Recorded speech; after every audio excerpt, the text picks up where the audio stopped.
चाहे कितने ही सगे हों, इन 3 प्रकार के लोगों पर कभी विश्वास नहीं करना चाहिए। बहुत समय पहले की बात है। पश्चिम देश में एक बहुत ही सुंदर नगर था। उस नगर में एक चोर रहता था। वह इधर उधर से छोटी मोटी चोरी करके अपने परिवार का पालन पोषण करता था। हालांकि चोरी का धन सिर्फ कुछ समय के लिए राहत देता था, लेकिन परिवार की तमाम जरूरतों को पूरा करने के लिए यह पर्याप्त नहीं था। एक दिन उसने सोचा, पाप तो पाप ही होता है, चाहे छोटा हो या बड़ा। मैं छोटी चोरी करूं या बड़ी, आखिरकार चोर ही कहलाऊंगा। पकड़े जाने पर सजा भी एक जैसी ही मिलेगी। यह सोचकर उसने मन ही मन एक बड़ा निर्णय लिया। क्यों ना इस बार कुछ बड़ा किया जाए। उसने ठान लिया कि अब नगर के राजा के खजाने को लूटने की योजना बनाई। रात होने पर वह राज के महल में घुस गया और किसी तरह जहां राजा का खजाना था वहां पहुंच गया। वहां पहुंचकर उसने देखा कि खजाने पर कई सैनिक पहरा दे रहे हैं। इतना सख्त पहरा देखकर चोर को लगा कि उनकी आंखों में धूल झोंकना बहुत कठिन काम है और सोचने लगा कि यह तो साक्षात काल पहरा दे रहा है। अगर मैंने चोरी करने की कोशिश की तो मैं जीवित नहीं बचूंगा।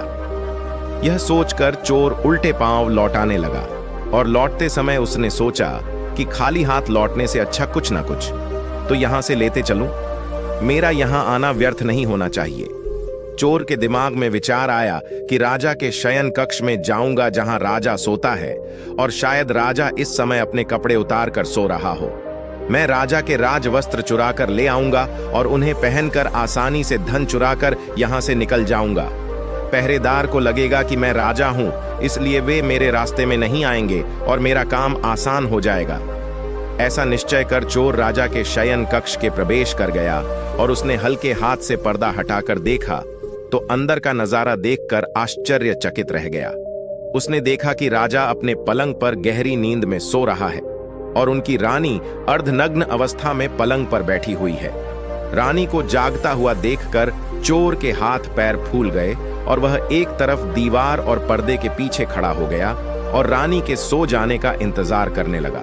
थोड़ी देर बाद हिम्मत करके पर्दा हटाकर देखा कि रानी सोई हैं या नहीं, क्योंकि रानी सो जाए तो राजा के वस्त्र चुराए जाएं। चोर ने देखा कि रानी अभी भी उसी तरह बैठी हुई थी। यह देखकर चोर वहां रखी हुई टेबल पर बैठने का प्रयास करने लगा। जैसे वह टेबल पर बैठा तो उस पर रखा हुआ पानी की गिलास नीचे गिर गया। उस आवाज को सुनकर राजा की नींद तो नहीं खुली, परंतु रानी तलवार लेकर बाहर आ गई और तलवार चोर की गर्दन पर रख दी और बोली, कौन है तू और यहाँ किस लिए आया है? सच सच बता, वरना तेरा सिर धड़ से अलग कर दूंगी। चोर डर के मारे पसीने से लथपथ हो उठा और हाथ जोड़कर गिड़गिड़ाते हुए बोला, रानी साहिबा मेरी जान बख्श दो। मैं एक गरीब चोर हूं और चोरी करने के उद्देश्य से ही यहाँ आया हूं। छोटी मोटी चोरी करके अपने परिवार का पालन पोषण करता हूं। आप मुझे मार दोगी तो मेरे बच्चे भूख से मर जाएंगे। मैं वचन देता हूं कि इस बार मुझे छोड़ दो। मैं कभी दोबारा राजमहल की तरफ मुड़कर नहीं देखूंगा। बस एक मेरे छोटे छोटे बच्चों पर रहम करो। रानी को उस पर दया आई और उसने कहा, सुनो, मैं तुम्हें एक शर्त पर छोड़ सकती हूं। मैं इस समय काम से पीड़ित हूं। यदि तुम मेरे साथ समागम करोगे तो मैं तुम्हें यहां से जाने दूंगी, वरना एक ही झटके में तुम्हारा सिर काट दूंगी। रानी की यह अनोखी शर्त सुनकर चोर और भी ज्यादा घबरा गया और कहने लगा, रानी साहिबा, या आप क्या कह रही हो? मैं तो एक चोर हूं और आप राज्य की महारानी। मेरी क्या औकात है जो मैं आपके साथ ऐसा करूं? मेरे लिए तो यह सोचना भी बहुत बड़ा पाप है। रानी ने कहा, मैं कुछ नहीं सुनना चाहती। अगर तुम्हें अपनी जान प्यारी है तो मैं जैसा कहती हूं वैसा ही करो, वरना मरने के लिए तैयार हो जाओ। रानी का ऐसा प्रस्ताव सुनकर चोर की जान हलक में अटक गई और सोचने लगा, आज मैं बहुत बड़ी मुसीबत में फंस गया। यदि मैंने रानी की बात नहीं मानी तो भी मारा जाऊंगा और मान ली तो भी मारा जाऊंगा। चोर बहुत बड़ी दुविधा में पड़ गया कि क्या करूं। आखिरकार उसने रानी के साथ समागम करने की बात को स्वीकार कर लिया और बोला, रानी साहिबा, मुझे 5 मिनट का समय दे दो। मुझे बहुत जोर से लघु शंका लगी है। पहले मुझे लघु शंका से निवृत्त होने दो, उसके बाद आप जैसा कहोगी मैं वैसा ही करने के लिए तैयार हूं। रानी ने उसकी गर्दन से तलवार हटा ली और उसे शौचालय बता दिया और चोर उसकी तरफ चल पड़ा। रानी वहीं पर खड़ी होकर उसके लौटने की प्रतीक्षा करने लगी। चोर ने इस बीच रानी की नजर से बचकर वहां से भागने की कोशिश की। भागते भागते जब वह द्वार पर पहुंचा तो द्वार पर जो सैनिक था उसने उसे पकड़ लिया और उससे पूछताछ की तो चोर पहले से डरा हुआ था। उसने सैनिक को सब सच बता दिया कि वह एक चोर है और राजमहल में चोरी करने आया था, लेकिन रानी ने उसे पकड़ लिया और छोड़ने के बदले एक शर्त रखी थी कि वह उसके साथ समागम करे। इसलिए मैं लघु शंका का बहाना बनाकर वहां से भाग आया। इस तरह से चोर गिड़गिड़ाकर सैनिक से उसे छोड़ने का आग्रह करने लगा। सैनिक ने कहा, देख भाई, मैं तुझे एक शर्त पर जाने दे सकता हूं और वह शर्त यह है कि तुम्हें पुनः रानी के पास लौट कर जाना होगा और रानी से कहना होगा कि मैं तुम्हारे साथ समागम करने के लिए तैयार हूं, किंतु उससे पहले तुम्हें अपने हाथ से राजा को मारना होगा। सैनिक की यह शर्त और भी ज्यादा कठिन थी। चोर ने सोचा कि वैसे तो प्राण बच भी सकते थे, परंतु अब नहीं बचेंगे। अगर रानी से यह बात कही तो रानी मेरा सिर काट देगी। अब चोर को हर तरफ सिर्फ मौत ही मौत नजर आने लगी। मजबूरी में चोर वापस रानी के पास गया और घबराई आवाज में बोला, रानी साहिबा, मैं आपके साथ संबंध तो बना लूंगा, लेकिन एक बात मुझे बेहद डराती है। अगर उस समय राजा साहब नींद से जाग गए तो ना आप बचेंगी और ना मैं। राजा साहब, हम दोनों को मार डालेंगे। चोर ने कुछ पल रुककर अपनी बात पूरी की। इसीलिए आपको एक काम करना होगा, अपने ही हाथों से राजा का सिर काट दीजिए, तब हम निडर होकर आगे बढ़ सकते हैं। अगर आप ऐसा नहीं कर सकती तो मैं आपके हाथों मर जाना बेहतर समझूंगा। मुझे अब भी मार दीजिए। काम की लालसा और वासना में अंधी रानी चोर की बात सुनकर बोली, ठहरो, यह कौन सी बड़ी बात है, मैं अभी राजा साहब को मौत के घाट उतार देती हूं। इतना कहकर रानी ने दोनों हाथों से तलवार पकड़ी और सोए हुए अपने पति का सिर काट दिया। जब रानी ने राजा का सिर काट दिया तो सारा कमरा खून से लटपट हो गया और राजा के खून से रानी भीग गई। वह भयानक दृश्य देखकर रानी बेहोश होकर गिर पड़ी और उसी समय चोर वहां से फरार हो गया। सुबह राजमहल में शोर मच गया कि कोई राजा साहब को मार गया, मगर राजा को मारने वाले का कोई पता नहीं चल पा रहा था। सब लोग बड़े हैरान थे कि किसी ने राजा को सोते हुए मार डाला। रानी जोर जोर से रोने लगी।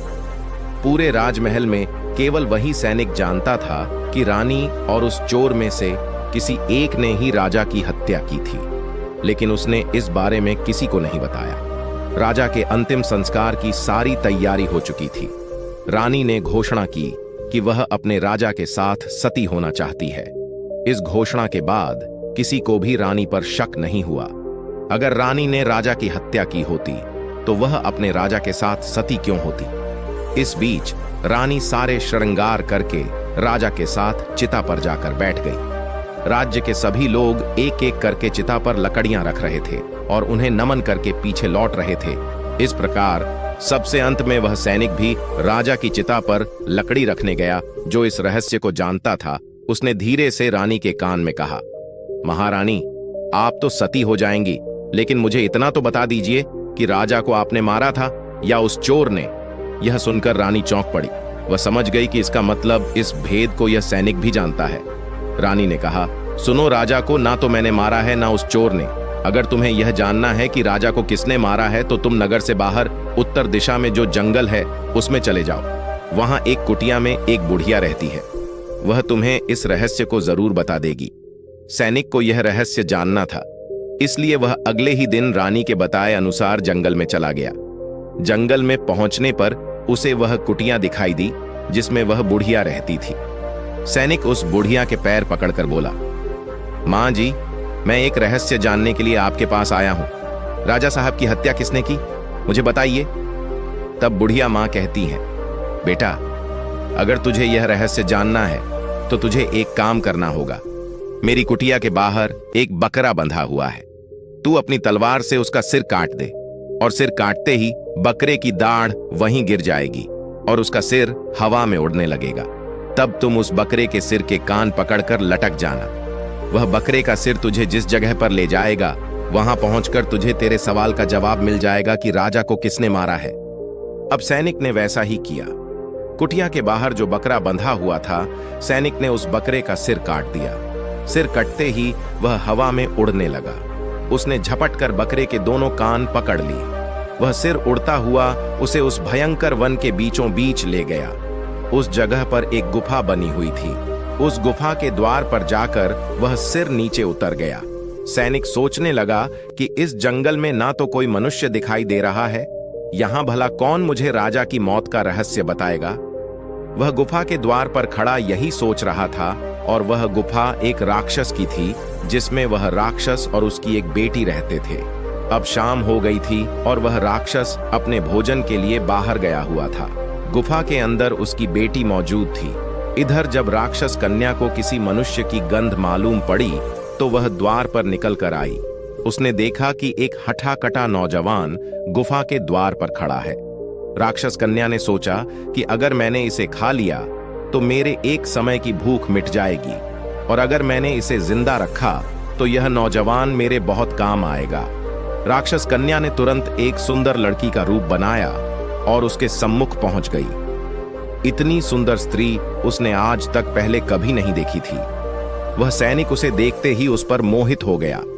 लड़की भी उसे अपनाने के लिए आई थी, इसलिए उसे अपनी गुफा में बुलाकर ले गई और उसके साथ खूब मस्ती की। के आने का समय हुआ तो लड़की ने उसे मक्खी बनाकर दीवार पर चिपका दिया। राक्षस आया और उसने लड़की से पूछा, बेटी, मुझे किसी मनुष्य की गंध मालूम पड़ रही है। मुझे लगता है कि कोई आदमी हमारी गुफा में घुस आया है। तब बेटी बहाना बनाती हुई बोली, पिताजी, कैसी बात कर रहे हैं? हमारे होते हुए कोई मनुष्य यहां आने की हिम्मत करेगा? मैं तो उसे कच्चा चबा जाऊंगी। इस तरह उसने राक्षस को गुमराह कर दिया। अब वह राक्षस कन्या रोज उसे रात होने पर पुरुष बना देती थी और दिन में उसे छिपकली बनाकर दीवार पर चिपका देती थी। इस प्रकार सैनिक को राक्षस की गुफा में रहते रहते काफी दिन बीत चुके थे। अब उसे अपनी पत्नी और बच्चों की याद आने लगी, परंतु वह राक्षस कन्या के चंगुल से नहीं निकल पा रहा था। एक दिन उसे मौका मिल गया और वह किसी तरह रात में वहां से भाग निकला। भागते भागते कई दिनों के बाद वह अपने नगर पहुंच गया। अपने घर पहुंचकर उसे बहुत खुशी हुई। अपने बच्चों से मिलकर वह बहुत प्रसन्न हुआ। वह सोचने लगा, अच्छा हुआ जो मैं वहां से चला आया, ना जाने कब तक वह मुझे छिपकली बनाकर वहां रखती। इस तरह उस सैनिक को अपने घर पर रहते हुए काफी दिन बीत गए। एक दिन उसे फिर उस लड़की की याद आई। अब तो दिन रात वह उसके ख्यालों में खोया रहता। उसकी सुंदरता को याद कर उससे मिलने की इच्छा करता। उसके बिना ना खाना अच्छा लगता ना पीना। हर समय यही सोचता था कि उससे किस तरह मिलन होगा। सैनिक उस राक्षस कन्या से मिलने के लिए तड़पने लगा और उसने फिर से उसके पास जाने का निश्चय किया। उसने सोचा, पिछली बार तो उस बूढ़ी औरत ने पहुंचा दिया था, लेकिन अब मैं वहां से भागकर आया हूं, इसलिए मुझे रास्ते का भी ध्यान नहीं है। क्यों ना मैं एक बार फिर उस बुढ़िया की सहायता ले लूं। ऐसा सोचकर वह उस बूढ़ी औरत की कुटिया पर पहुंच गया और हाथ जोड़कर बोला, हे माता, एक बार मुझे फिर से उसी स्थान पर भेज दो जहां पर मुझे पहले भेजा था। अब वह सैनिक राजा की हत्या का रहस्य भूल चुका था। वह राक्षस कन्या से मिलने की बेचैनी उसके अंदर बढ़ती जा रही थी। वह बूढ़ी औरत समझ गई कि यह काम के वशीभूत है। उस बूढ़ी औरत ने कहा, बेटा, पहले तो मेरे पास एक बकरा था जिसके कान पकड़कर तुम वहां चले जाते। अब तो वह भी नहीं है। अब मैं तुम्हें कैसे पहुंचा सकती हूं? तब सैनिक ने कहा, हे माता, मैं जीवन भर आपका गुलाम रहूंगा। एक बार उस लड़की से मुझे मिला दो। बुढ़िया ने कहा, बेटा, मैं तुझे मिला तो दूंगी, पर इसके लिए तुझे अपने बेटे को मेरे पास लाना होगा। सैनिक बोला, यह कौन सी बड़ी बात है? इतना कहकर सैनिक अपने बेटे को बुलाकर ले आया। बुढ़िया ने कहा, बेटा, जिस तरह तुमने बकरे का सिर काटा था, उसी तरह तुम अपने बेटे का सिर भी काट देना। फिर उसी तरह इसका सिर भी हवा में उड़ने लगेगा। तुम इसका सिर पकड़ लेना और यह तुम्हें उसी स्थान पर पहुंचा देगा। काम के वशीभूत होकर सैनिक अपने ही बेटे का सिर काटने को तैयार हो गया। जैसे ही उसने तलवार उठाई और वार करने को था, वृद्ध औरत ने उसका हाथ रोक लिया। वह बोली, ठहरो, यही तुम्हारे प्रश्न का उत्तर है। चाहे कोई कितना भी अपना क्यों ना हो, इन 3 चीजों पर कभी भरोसा मत करना, वासना, लालच और क्रोध। फिर वृद्ध औरत ने समझाया, सैनिक, राजा की मौत का कारण न तो चोर था और न ही रानी। राजा को मारा उसकी वासना ने। जिस प्रकार काम के प्रभाव में तुम अपने ही बेटे को मारने को तैयार हो गए, उसी तरह यह वासना इंसान को अंधा बना देती है। वासना में डूबा व्यक्ति सही और गलत का भान खो देता है और ऐसे पाप कर बैठता है जिनका पश्चाताप जीवन भर पीछा नहीं छोड़ता। पहला सबक, वासना से बचो। यह इंसान को उसकी इंसानियत और विवेक दोनों से दूर कर देती है। दूसरा सबक, लालच का त्याग करो। धन का लोभ इंसान को इतना अंधा बना देता है कि वह अपनों को भी नुकसान पहुंचाने से नहीं हिचकिचाता। यह लोभ रिश्तों को तोड़ता है और अंत में केवल पछतावा छोड़ता है। तीसरा सबक, क्रोध पर नियंत्रण रखो। क्रोध में व्यक्ति अपना भला बुरा भूल जाता है। वह ऐसा कर बैठता है जिससे न केवल दूसरों का नुकसान होता है बल्कि उसका जीवन भी बर्बाद हो जाता है। क्रोध से हमेशा दूर रहो, क्योंकि यह विवेक और धैर्य का सबसे बड़ा शत्रु है। वृद्ध औरत ने निष्कर्ष दिया, वासना, लालच और क्रोध तीनों मनुष्य के पतन का कारण है। इनसे जितनी दूरी रखोगे उतना ही सुखी जीवन जी पाओगे।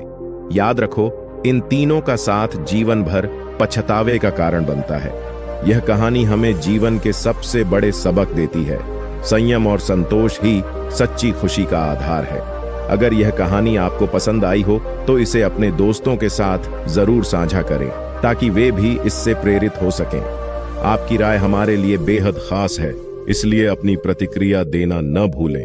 दिल से धन्यवाद इस वीडियो को पूरा देखने और समझने के लिए।